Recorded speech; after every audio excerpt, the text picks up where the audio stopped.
대만 사람 엘리바스가 대답하여 이르되 누가 내게 말하면 내가 실증을 내겠느냐? 누가 참고 말하지 아니하겠느냐? 보라, 전에 내가 여러 사람을 훈계하였고 손에 늘어진 자를 강하게 하였고 넘어지는 자를 말로 붙들어 주었고 무릎이 약한 자를 강하게 하였거늘 이제 이 일이 내게 이름에 내가 힘들어하고 이 일이 내게 닥침에 내가 놀라는구나. 내 경외함이 내 자랑이 아니냐? 내 소망이 내 온전한 길이 아니냐? 생각하여 보라. 죄 없이 망한 자가 누구인가? 정직한 자의 끊어짐이 어디서 있는가? 내가 보건대 악을 밭갈고 독을 뿌리는 자는 그대로 거두나니 다 하나님의 입 기운에 멸망하고 그의 콧김에 사라지느니라. 아멘. 네, 저는 오늘 이 4장과 5장 말씀을 통해서 고난당한 이웃 앞에서 나는이라는 제목으로 함께 은혜를 나누고자 합니다. 우리 EQ라고 하는 감성지수가 있습니다. 인간의 정신작용을 정서적으로 파악하는 지수를 말합니다. 자신은 물론 다른 사람들의 감정을 이해하는 능력과 또 삶을 풍요롭게 하는 방향으로 감정을 통제할 줄 아는 능력인 감성 지능의 수준을 나타내는 지표를 말하고 있습니다.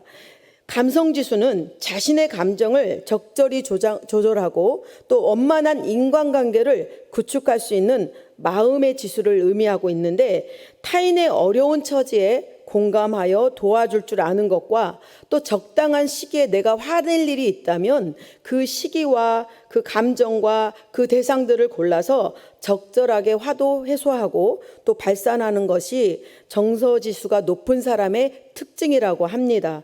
그래서 오스트리아의 유대계의 의사인 알프레드 아들러는 공감에 대해 이렇게 말을 했습니다. 중요한 것은 공감이다. 공감이란 상대의 눈으로 보고 상대의 귀로 듣고 상대의 마음으로 느끼는 것이다 라고 이렇게 말을 하였습니다. 욥기 4장부터는요 욥의 세 친구들과 욥의 변론이 기록되어 있습니다. 4장 5장 오늘 이렇게 다시 은혜를 나누실 말씀에는 욥의 말이 끝나자 대만 사람 엘리바스가 처음으로 욥의 말에 대해서 답변을 하고 있습니다. 3장이 욥기의 전체 대화 및 논쟁을 여는 욥의 탄식이라면 4장 5장을 시작점으로 해서 엘리바스의 첫 번째 발언은 나머지 두 친구들이 발언을 할 수 있도록 기본 틀을 제공해주고 있습니다. 이제 이 욥에게 이런 고난이 이르렀을 때 욥의 친구들은 그와 함께 땅바닥에 주저앉아서 욥의 슬픔과 고난을 위로하고자 밤낮 7일 동안 함께 욥과 그 극심한 고통에서 한마디 말도 전해주지 못하고 그렇게 동고동락을 7일 동안을 했습니다. 이제 그들은 3장에 욥이 탄식하는 말을 들었습니다. 욥이 자신의 생일을 저주하고 죽음 이후의 평안 등을 동경하는 소리를 했습니다. 이에 욥의 세 친구 중에 가장 연장자인 엘리바스가 욥의 탄식 소리를 듣고 가장 먼저 대답을 합니다. 욥의 분노에 가까운 탄식을 쏟아놓자 그의 말에 불편함을 느낀 엘리바스가 조심스럽게 욥을 이렇게 훈계하려고 말을 꺼냅니다. 그리고 욥이 이전에는 얼마나 하나님을 경외하고 또 경건하게 살았는지를 언급을 합니다. 과거 욥은 힘들고 지친 사람들에게 도움을 주었고 또 교육이 필요한 자들에게는 훈계를 하고 또 권면을 했던 것과 또 삶에 지치고 또 이렇게 절망한 자들, 낭망한 자들에게는 위로와 용기에 담은 말을 도움을 주었던 일을 우리 이 엘리바스가 상기를 시킵니다. 제가 아까 합독했지만 1절부터 6절을 제가 다시 한번 읽어드리겠습니다. 대만 사람 엘리바스가 대답하여 이르되 누가 내게 말하면 내가 실증을 내겠느냐? 누가 참고 말하지 아니하겠느냐?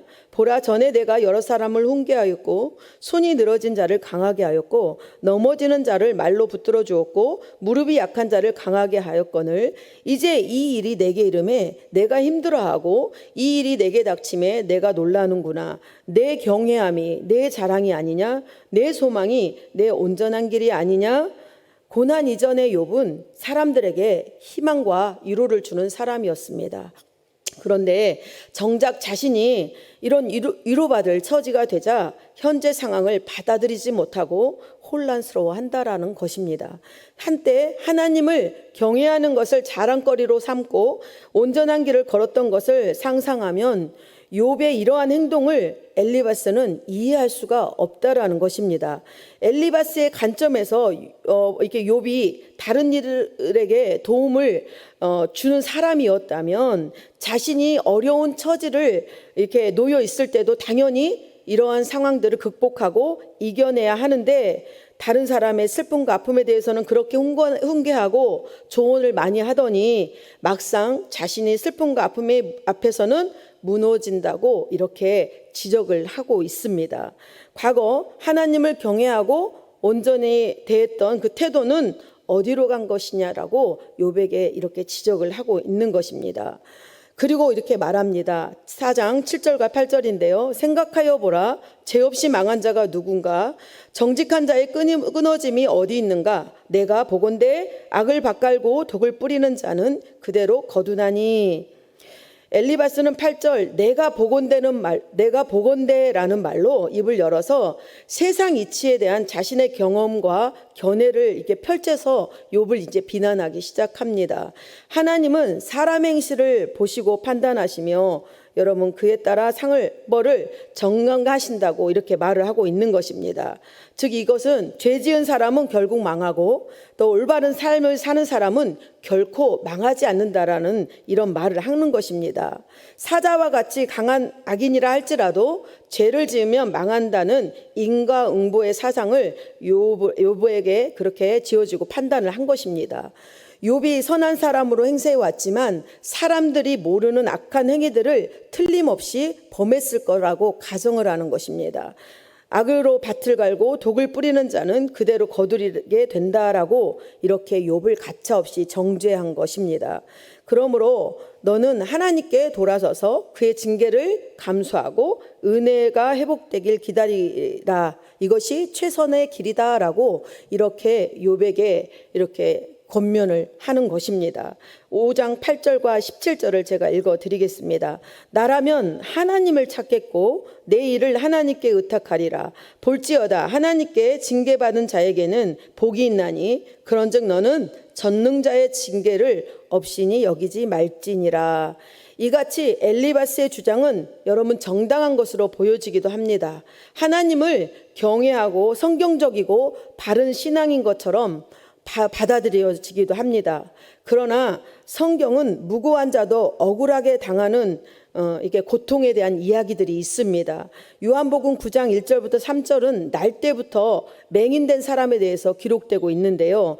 예수께서 길에 가실 때 날 때부터 맹인된 사람을 보신지라 제자들이 물어 이르되 라삐여 이 사람이 맹인으로 난 것이 누구의 죄로 인함이니까? 자기니까? 그의 부모이니까? 예수께서 대답하여 이르시되 이 사람이나 그 부모의 죄로 인한 것이 아니라 그에게서 하나님이 하시는 일을 나타내고자 하심이라. 또 베드로전서 2장 19절에서 20절은 이렇게 말씀하고 있습니다. 부당하게 고난을 받아도 하나님을 생각함으로 슬픔을 참으면 이는 아름다우나 죄가 있어 매를 맞고 참으면 무슨 칭찬이 있으리요. 그러나 선을 행함으로 고난을 받고 참으면 이는 하나님 앞에 아름다우니라 라고 이렇게 말씀하고 있습니다. 그러므로 엘리바스와 같이 이웃의 재난에 대해서 그것이 죄로 말미암았다라고 섣불리 단정하는 것은 옳지 않다라는 것입니다. 엘리바스는 논리정연한 말로 인간의 죄로 인한 당하는 고난을 말하면서 하나님의 공의를 말합니다. 하나님은 의로우시고 죄에 대해서 징계하신다라는 것입니다. 그리고 하나님 앞에서 의로운 사람이 없다라는 것입니다. 그러므로 하나님 징계 앞에서 자신의 죄를 깨닫고 하나님을 찾고 회개하면 하나님께서 환난에서 구원하시고 회복을 시켜주신다는 것입니다. 여러분 맞는 말입니다. 하지만 엘리바스가 놓친 것이 있습니다. 하나님의 자녀가 죄와 상관없이 고난을 당할 수도 있다는 것을 엘리바스는 놓친 것입니다. 물론 죄 때문에 당하는 고난이 있습니다. 거짓말과 불의를 행함으로 다가오는 고난이 있습니다. 그러나 그렇지 않은 경우도 있다는 것입니다. 예수님이 당하신 고난은 예수님 죄 때문에 당한 고난이 아니었습니다. 예수님이 십자가에 달려서 돌아가신 것은 우리 죄 때문인 것입니다. 그리고 예수님이 채찍에 맞으시고 십자가에 달려 고난을 받으신 것은 예수님을 희생제물로 보내신 하나님 아버지의 뜻이었던 것입니다. 사도 바울도 당한 고난이 사도 바울이 잘못해서 죄를 지어서 당한 고난이 아니라 주님을 위해, 주님의 나라를 위해 당하는 고난이었습니다. 그러므로 우리가 만나는 고난이 단지 죄의 결과로 인한 것이라고 단정하는 것은 잘못된 것입니다. 고난에는 이유가 다양합니다. 엘리바스처럼 나의 잘못 때문에 만나는 고난도 있고, 또 내가 아닌 다른 사람의 죄 때문에 당하는 고난도 있습니다. 우리를 연단하시기 위해 하나님께서 허락하시는 고난이 있습니다. 그리고 이유를 알기 힘든 고난도 있습니다. 욥도 그러했습니다. 자신이 당하는 고난의 이유가 무엇인지 알지 못했습니다. 그래서 친구들의 말을 듣는 마음은 더욱더 힘들고 답답했습니다. 충고하기는 쉽지만 그 충고를 받아들이는 것은 쉽지 않습니다. 그러므로 충고할 때 상대방을 생각하고 배려하면서 충고도 해야 될 줄 압니다. 그 사람의 아픔을 이해하고 공감하는 마음으로 충고하는 것과 그렇지 않은 충고는 큰 차이가 있습니다. 우리는 엘리바스와 같은 실수를 해서는 안 됩니다. 누군가가 당하는 고난을 보면서 자신의 지식과 경험을 바탕으로 다른 사람의 아픔을 단정해서는 안 되는 것입니다. 물론 그럴 수도 있지만 그렇지 않을 수도 있기 때문입니다. 그리고 그 고난당한 사람한테는 아무런 말도 도움이 되지 않기 때문입니다. 이렇게 엘리바스는 고난이 끝난 뒤에 어떤 회복이 일어나는지 설명합니다. 만약 욥이 하나님의 징계를 잘 받는다면 그는 사업의 형통함과 가정의 평안함을 누리게 될 것이다. 또 자손이 번성하는 복을 받고 장수하면서 모든 명예를 누리며 살 것이라고 합니다. 그리고 이 같은 지혜를 자신이 조사하고 연구했다는 말로 겉면을 마무리하고 있습니다. 우리 5장 23절에서 27절 말씀인데요. 읽어드리겠습니다. 들에 있는 돌이 너와 언약을 맺겠고 들짐승이 너와 화목하게 살 것이니라. 내가 내 장막의 평안함을 알고 내 우리를 살펴도 잃은 것이 없을 것이며 내 자손이 많아지며 내 후손이 땅의 풀과 같이 될 줄을 내가 알 것이라. 내가 장수하다가 무덤에 이르리니 마치 곡식단을 제때에 들어 올림과 같으리라. 볼지어다 우리가 연구한 바가 이와 같으니 너는 들어보라. 그러면 내가 알리라. 이 말은 엘리바스가 자신의 경험과 많은 지혜자의 말을 토대로 한 권면이기 때문에 네가 반드시 따라야 한다는 강한 확신에 찬 그런 권면이 깃들어 있습니다. 사랑하는 성도 여러분, 사람에게는 하나님의 복을 받을 만한 어떤 의로움도 없습니다. 누구도 하나님의 복을 받을 만큼 죄의 대가를 우리가 완벽히 치를 수가 없습니다. 하나님의 복은 그냥 거저 주시는 은혜이고 말씀이고 생명이 되는 줄 믿습니다. 엘리바스의 주장에는 욥을 위로하는 어떤 말도 찾아볼 수가 없습니다. 그는 그의 자신의 짧은 지식으로 욥을 마음껏 정죄한 것뿐이었습니다. 엘리바스가 이렇게 욥을 향해 안타까운 심정으로 조언을 하는 것 같지만 그 전제는 욥은 죄인이며 회개할 필요가 있는 사람이라고 지적하면서 자신의 지식과 경험을 자랑하고 자신은 그러한 자들 앞에서 얼마나 의로운 삶을 살았는지를 자랑하며 이렇게 5장은 마무리가 됩니다. 여러분, 예수님은 너희가 비판하는 그 비판으로 너희가 비판을 받을 것이고 너희가 헤아리는 그 헤아림으로 너희도 헤아림을 받을 것이라고 이렇게 말씀하십니다. 형통함은 사람의 의로움에 따르는 당연한 결과가 아닙니다. 그것은 오직 하나님께서 주시는 형통함이고 그 주권임을 우리는 알아야 합니다. 고난 중에 있는 사람에게 여러분은 어떤 사람이십니까? 위기를 당할 때 친구의 존재는 더없이 소중합니다. 욥의 세 친구는 재난을 만난 욥에게 그러한 친구들입니다. 그러나 그들이 전하는 조언은 욥에게 적절하지 않은 조언들이었습니다. 엘리바스가 욥에게 전한 충고는 틀린 내용이 아니지만 욥에게 적용하기에는 무리가 있었고, 섣부른 그런 조언은 욥을 더 괴롭게 하고 욥에게 또 씻을 수 없는 상처를 주게 된 것입니다. 여러분, 진실을 말할 때라도 잘못된 태도로 말하지 않도록 우리는 주의해야 합니다. 아무리 내가 선한 말을 할지라도 나의 잘못된 시기에서 전하는 그것은 누군가에게 그대로 받아 선일이 아니라 악으로 상처가 될 수가 있습니다. 극한 고통에 직면한 욥에게 친구의 위로는 어느 때보다 절실했을 것입니다. 여러분, 다른 사람에게 충고할 때 우리는 신중해야 합니다. 사람은 그 입장이 되어보지 않고는 그 남의 입장, 그 사람이 지금 당하는 그 마음의 고통을 100%도 이해할 수가 없습니다. 여러분, 우리는 이렇게 사람이 서로 마음을 공감해주고 이해하고 이렇게 나누는 그런 공감의 자리에 선다는 것이 그렇게 쉽지는 않은 듯 합니다. 성경은 예수님이 높고 높은 보좌에서 낮고 천한 세상으로 내려오셨다고 말씀하십니다. 높고 높은 하나님이 낮고 천한 인간을 공감한 것입니다.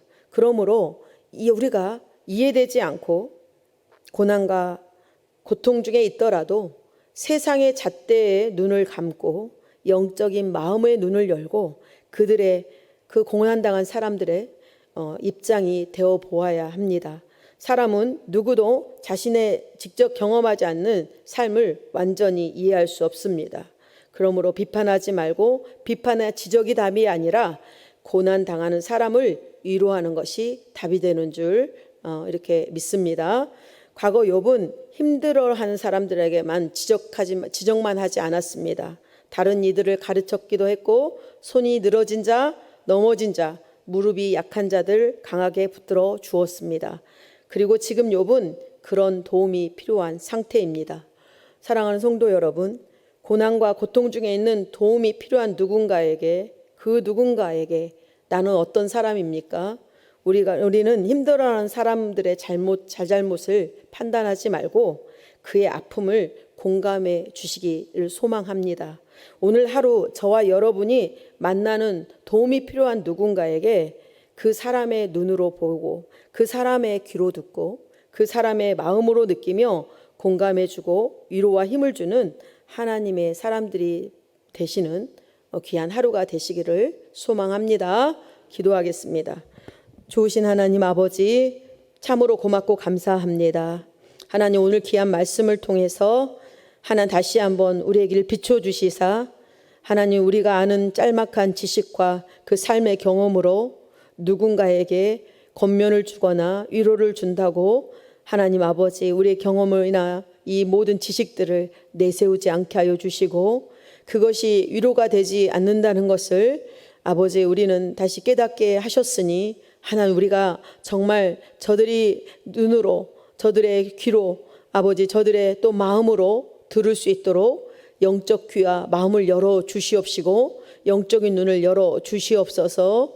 우리가 우리 가정과 우리 남편과 아내와 자녀들 또한 우리 온 이웃들과 또 우리 교회 안에서의 교우들과의 서로서로의 아버지 이렇게 만남과 사귐 통해서 또한 아버지 또 어려운 고통 중에 있는 우리 귀한 이웃들을 또 그 사람들을 대면할 때 하나님, 우리가 기도해 주고 또 하나님 위로와 소망으로 또 아버지 용기를 주는 그런 미술의 긍정의 고백이 있게 하여 주시옵시고 하나님 아버지 잠잠히 그들을 위해서 옆에 있어주고 또 아버지 하나님 또 아버지 입술로 또 능히 모든 것을 벗어나고 함께 한다는 그 격려의 말이 우리 입술에서 선포될 수 있도록 성령 하나님 우리 마음과 생각 안에 하나님의 위로의 말씀을 아버지 그 격려의 말씀으로 아버지 채워 주시옵소서.